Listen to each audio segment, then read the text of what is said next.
হরে কৃষ্ণ, রাধে রাধে। আজ বলবো মহাভারতের আর এক কাহিনী।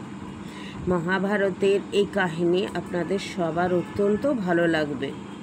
দ্রৌপদীর স্বয়ম্বর সভা। হ্যাঁ, তখনকার দিনে রাজকন্যাদেরও এই স্বাধীনতা ছিল যে তারা তাদের নিজেদের বর নিজেরা নির্বাচন করে নিতে পারবে। কেননা কারোর পছন্দ অপছন্দ থাকতেই পারে, সেটা তাদের পিতা এইটুকু অন্তত স্বাধীনতা দিতেন। যদিও দ্রৌপদী ছিলেন অগ্নিকন্যা, তার পিতা তাকে যজ্ঞ থেকে পেয়েছিলেন ধ্রুপদ রাজা। প্রথমে তিনি তার কন্যাকে স্বীকার করতেই চাননি, পরে ভগবান শ্রীকৃষ্ণ বাসুদেব এসে তাকে অনেক বুঝিয়েছিলেন। তারপর তিনি দ্রৌপদীকে খুব সন্তান স্নেহে লালন পালন করতে লাগলেন।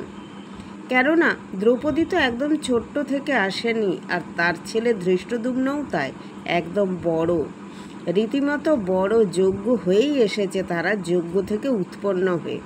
তো তাকে যাজ্ঞসেনী বলা হতো দ্রৌপদীকে। তো তখন পুরোহিতরা বলেছিলেন, আপনার এই কন্যার জন্য আপনার একদিন গর্ব হবে। এখন আমি আপনার কন্যাকে স্বীকার করতে চাইছেন না, তো একদিন আপনার গর্ব হবে। তো তারপর ধ্রুপদ রাজা তার কন্যার জন্য স্বয়ম্বর আয়োজন করলেন। নানা রাজ্যের রাজা রাজপুত্র সবাই আমন্ত্রিত হয়ে এলো এবং তিনি একটি শর্ত রাখলেন। একটি জায়গাতে মাছ রাখা হলো, সোনার মাছ, আর ওপরে আয়না রাখা হলো। ওই ওপরে আয়নার মধ্যে যে ছবিটি ভেসে উঠবে সেই ছবিতে লক্ষ্য করে আর তীর মারতে হবে পাখির চোখে। যে এটি পারবে তার সঙ্গে তিনি তার সন্তান দ্রৌপদীর বিবাহ দেবেন। তো বেশ খুব ভালো। নানা রাজ্য থেকে রাজা রাজপুত্র সবাই এসেছেন, কিন্তু কেউ এই লক্ষ্যভেদ করতে পারলেন না। আর এদিকে পঞ্চপাণ্ডবরা তারা বারণাবত থেকে পালিয়ে বনে জঙ্গলে ঘুরে বেড়াচ্ছেন তাদের মাকে নিয়ে, ব্রাহ্মণের ছদ্মবেশে, যাতে তাদের কেউ না চিনতে পারে। তো ভগবান শ্রীকৃষ্ণ তো অন্তর্যামী, তিনি সব জানেন যে দ্রৌপদীর সাথে একমাত্র অর্জুনেরই বিবাহ হবে এবং পরে তার পঞ্চ স্বামীও হবে। তো তিনি তখন অপেক্ষা করছেন যে কখন অর্জুন আসবেন। তো অর্জুন পঞ্চপাণ্ডব কিছুতেই আসতে চাইছেন না পাঞ্চাল রাজ্যে। তখন এক সন্ন্যাসীর সাথে তাদের দেখা।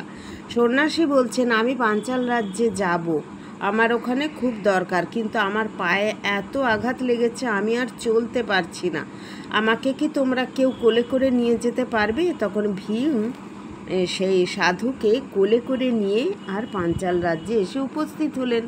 এইভাবে ভগবান তাদের পাঞ্চাল রাজ্যে টেনে নিয়ে এলেন। এবারে তারা যখন সেইখানে সেই রাজসভায় এসে উপস্থিত হলেন, এসে দেখলেন একদম বেগতিক ব্যাপার।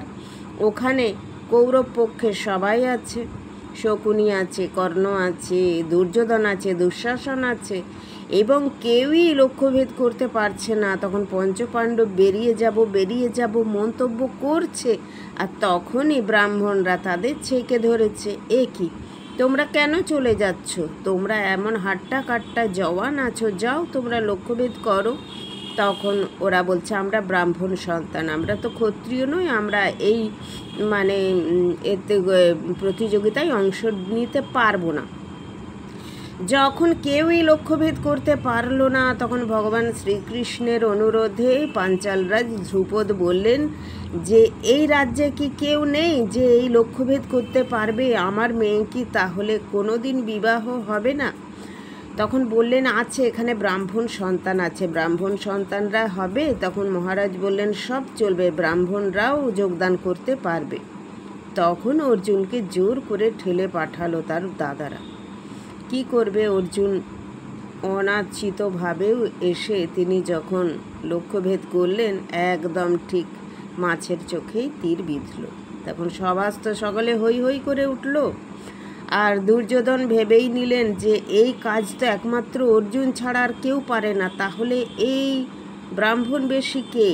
তারা চিন্তা করতে লাগলো। আর এদিকে ভগবান শ্রীকৃষ্ণ বাসুদেব